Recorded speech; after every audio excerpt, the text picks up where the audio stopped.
The clouds parted over the Isles of Boreas. It was time to choose. The rebellion was in trouble.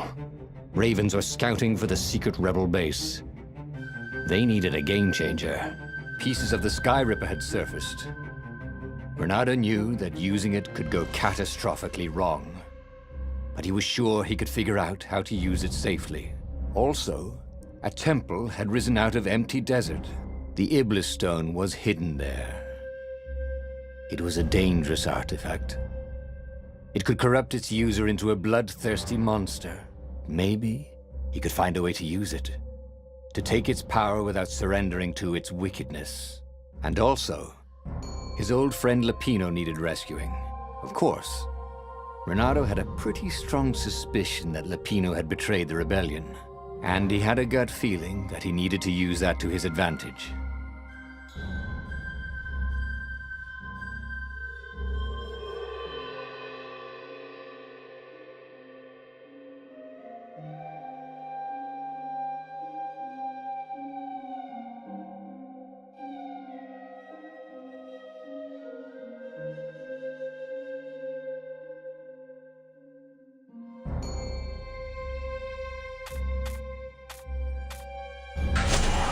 The island was windswept desert. No one went there except ostriches and ostrich hunters. The Iblis Stone. It would whisper promises in his ear, offer him power for blood. But this time, Bernardo was sure he could master it. And so, Bernardo went ostrich hunting.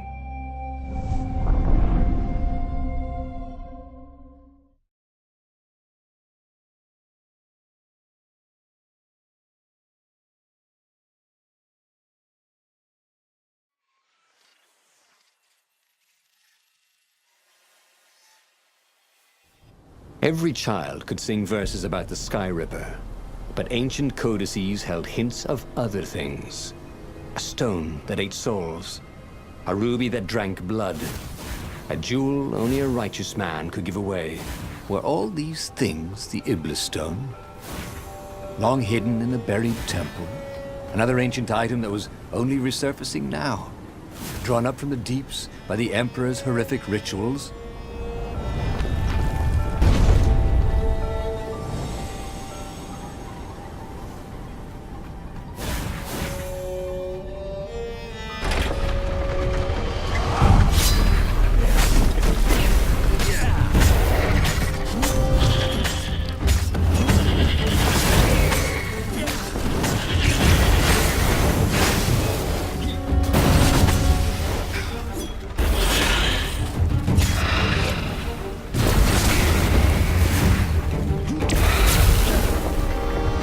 Ravens were already here, cawing in frustration. They were still searching for a way in. Good. Then he hadn't come too late.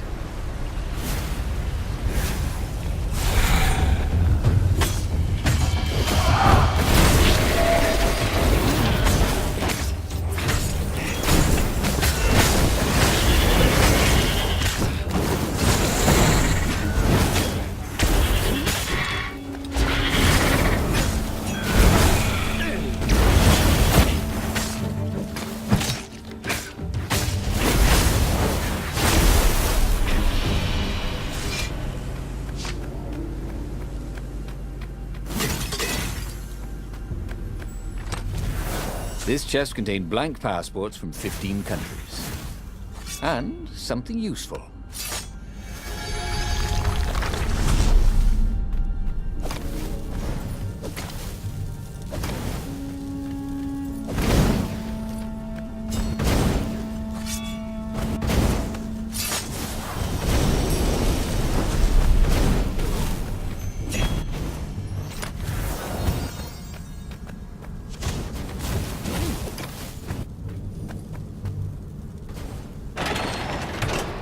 There had to be some way to use the Iblis Stone. It was old, wasn't it? People were so much cleverer now. And Renato was pretty sure he was cleverer than most people.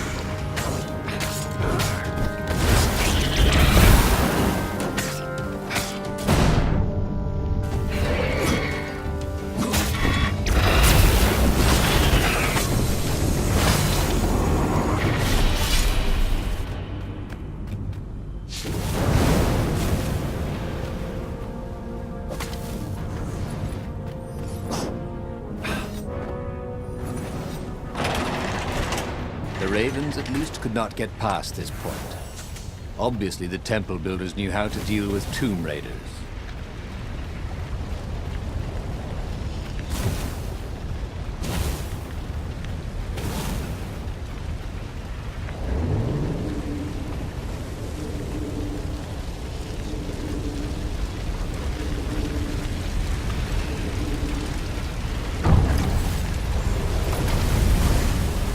Energy cannons.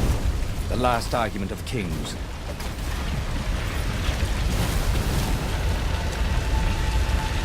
It was a stone of the purest blackness. It reflected no light, like a void made solid. Nervous, he picked it up. I can make you mighty. Who said that? It was the stone. Eager. Thirsty. Kill the Emperor's daughter. Now you, Emperor. That seemed tempting and terribly wrong. Zenobia was the Emperor's greatest general and a potent witch. But they had been close once. And he had a sneaking suspicion the gem would try to control him. Why not capture the core of Skyripper instead? It was the eye of a lost god torn out by the transcendent Emperor to power his greatest weapon. What's the core? Said the stone anxiously. It'll be dead. I will give you the power to do what you want. But even though Reynardo knew how evil the gem was, he had a clever plan for dealing with it. The stone bothered him. He hated being told what to do. Wasn't that why he joined the rebellion? Wasn't that why he'd refused to be a soldier? He'd agreed to come on board only if he could freelance. The stone felt a bit clingy, and he had a feeling it did not have his best interests at heart.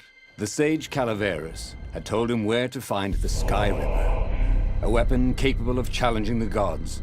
Even without its armature, the core would still possess great power. He would go there.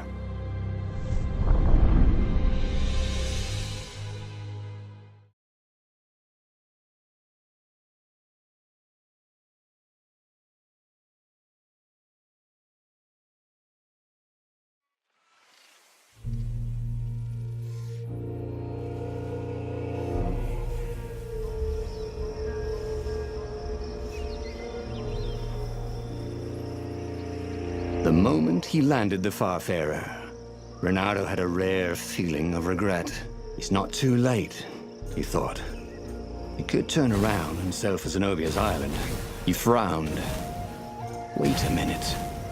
He didn't want to kill Zenobia, did he? Sure, technically she was the enemy, but they'd been at Swordfu school together. They'd never been lovers, but somehow they'd been closer. She'd told him every secret about herself. Except the biggest one. That she was the Emperor's daughter. No. Kill Zenobia, whispered the stone. Before it's too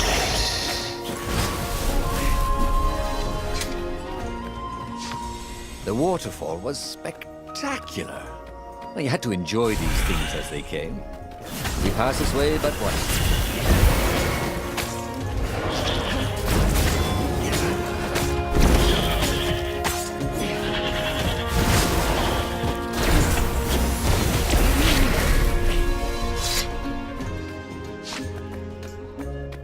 There was something sour in the air. Like the earth had ruptured over something that had been fermenting for a very long time.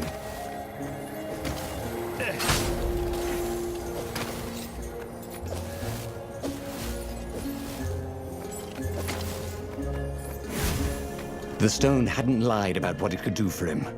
With each raven he cut down, he felt a jolt of power flowing into his arm. You're weak, whispered the stone. The core will kill you. Are you afraid of it? No, don't be ridiculous. It chuckled. But it's unstable. It will poison you if so much as carry it. And if you try to use it, it will explode catastrophically. Reynardo did not trust rocks that talked in his head. He went onwards. Ow! Ow! Ow! Ow!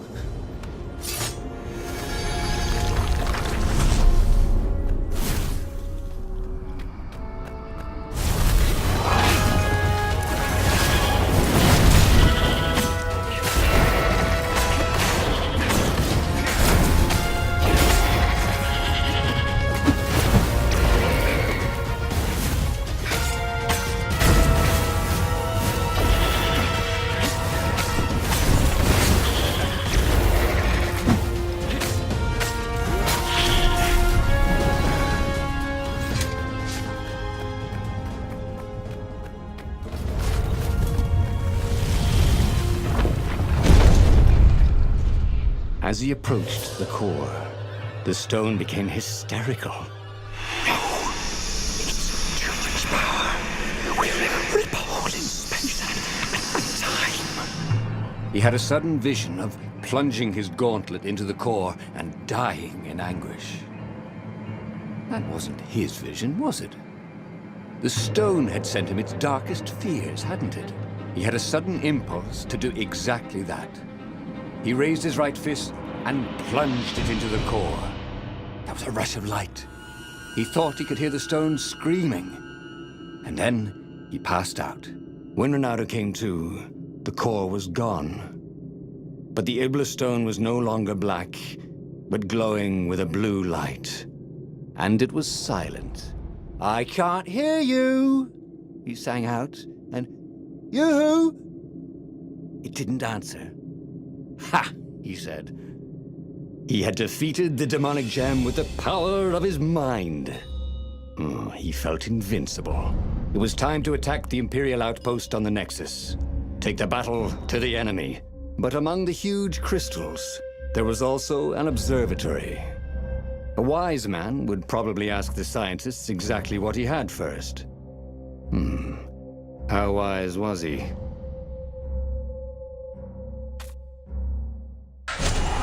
As the Farfarer sailed towards the Nexus, Bernardo wondered if the core had been created to silence the stone, or even to feed its hunger. Honestly, he didn't care. He felt terrific, and he appreciated the quiet inside his head.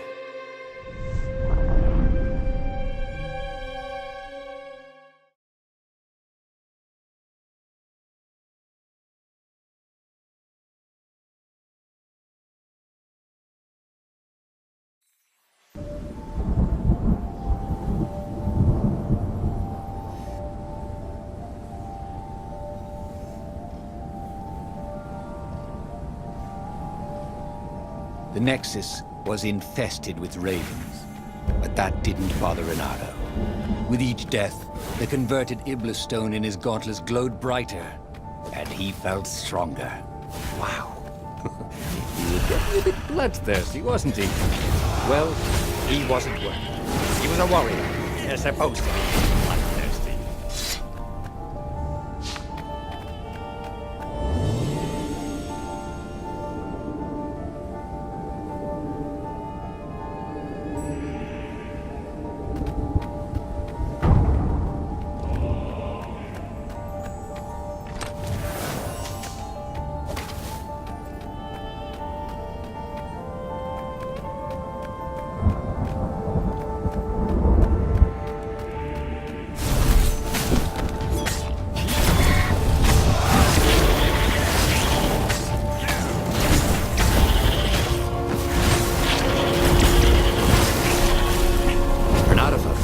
Faster, stronger, bolder. If only he could figure out which.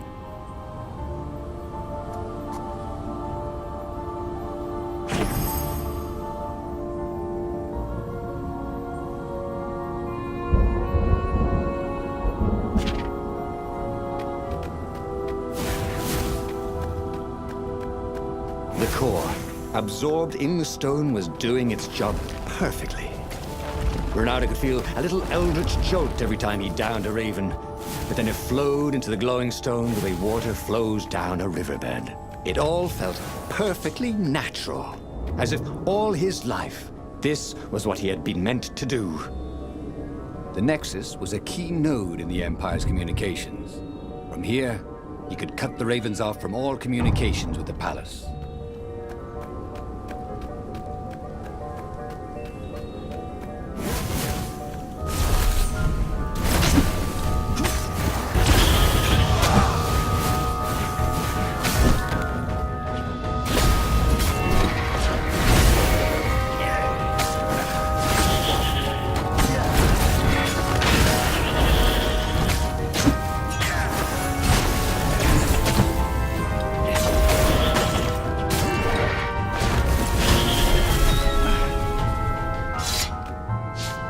Reynardo tore through the last remaining guards at the outpost like hot coffee through snow. There was a Far Speaker Toad here.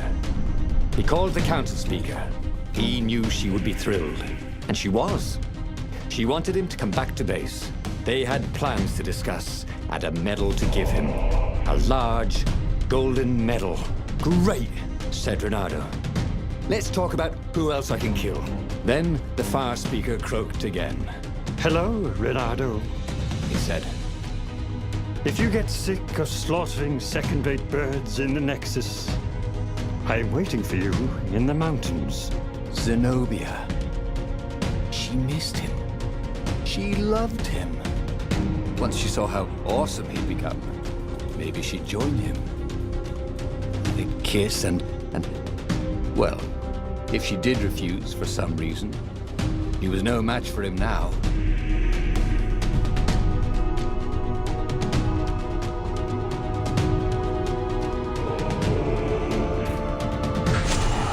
Zenobia was taunting him.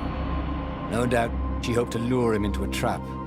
Well, he was nobody's sucker. Especially not hers. He carried victory in his gauntlet. He would go where the council pointed him.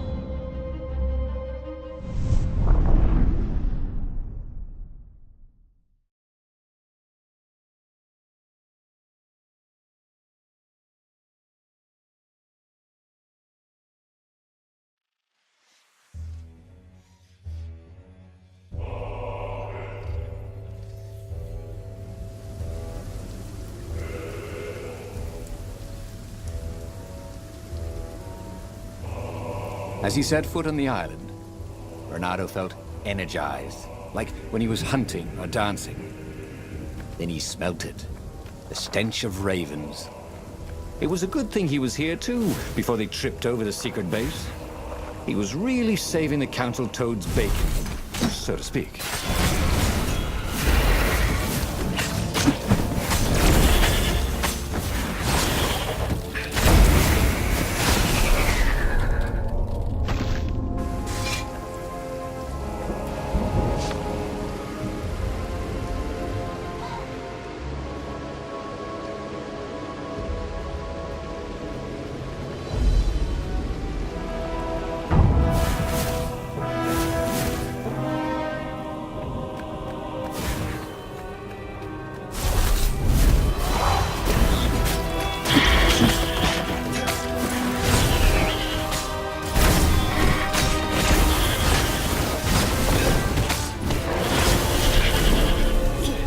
Reynardo had an artifact that made him practically a godlike warrior. All he had to do now was collect his medal, head for the Imperial fleet, and raise some hell.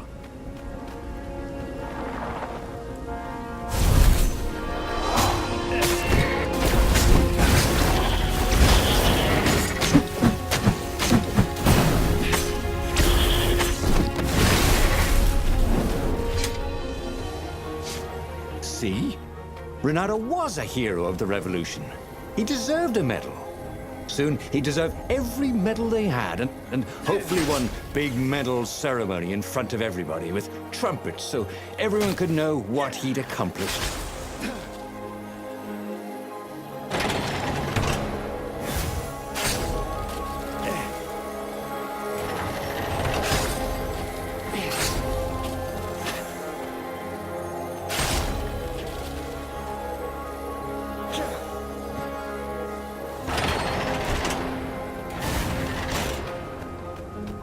The long stairs. So he was close to the rebel base. It was on fire. So far, so good.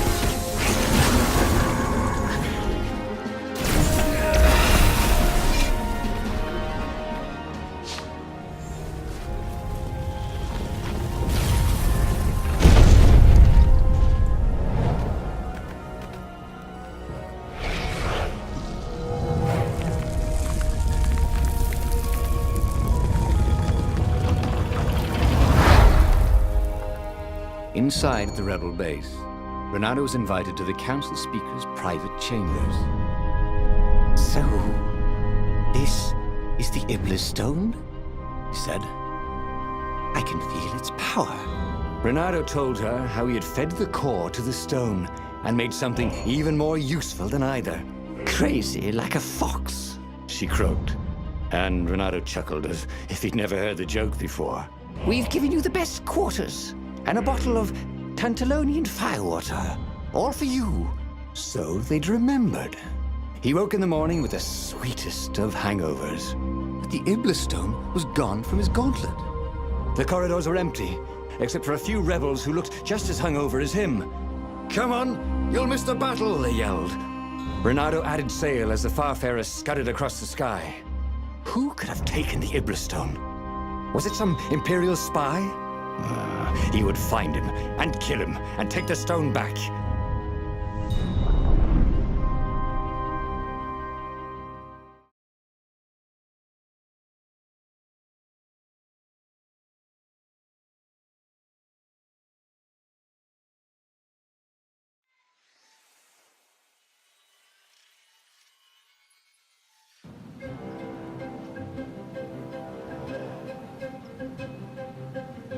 Renato had a bad taste in his mouth.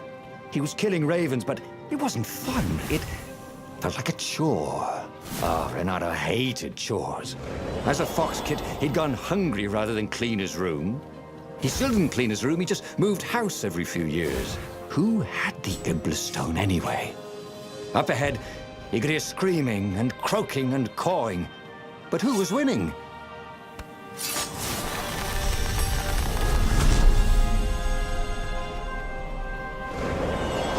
There it was again. The back door to the portal that went to the center of the fleet.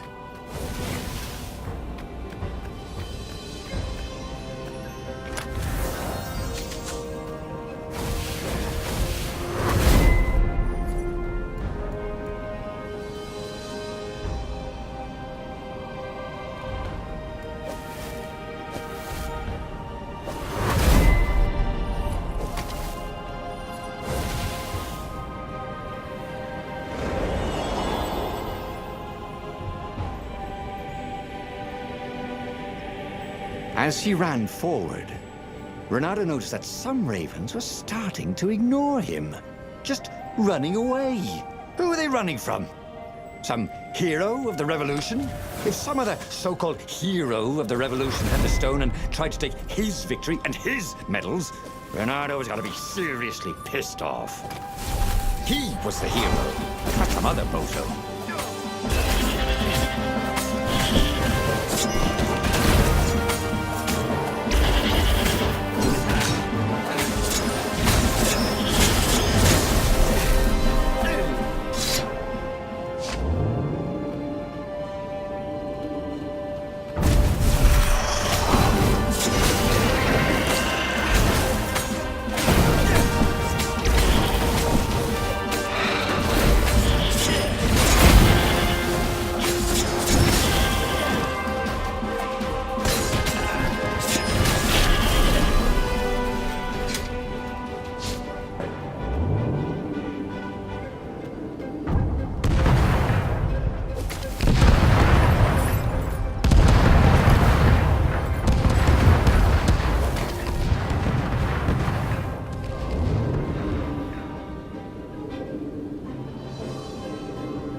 Finally, Reynardo came to the Emperor's ship. Zenobia lay dead in front of it. The ship was a wreck. Ravens lay dead, sprawled everywhere. Bloody feathers spattered across the deck and the dock. The council speaker came out. She was waving a sword around like a flag. "Look at me, Reynardo!" she croaked. The Iblis stone on the sword was black as coal. "Now I will be Empress, and all shall tremble before me," she croaked. So the stone had her. It was in her brain, whining for blood. "I'm afraid I can't allow that," said Reynardo, and moved to fight her. Toads are not usually good with swords. Something about the footwork.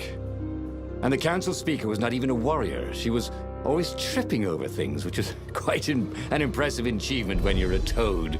Yet somehow, she was pressing Reynardo backwards as he desperately tried to keep her sword away from his throat. "Look, why don't you keep the stone?" he asked.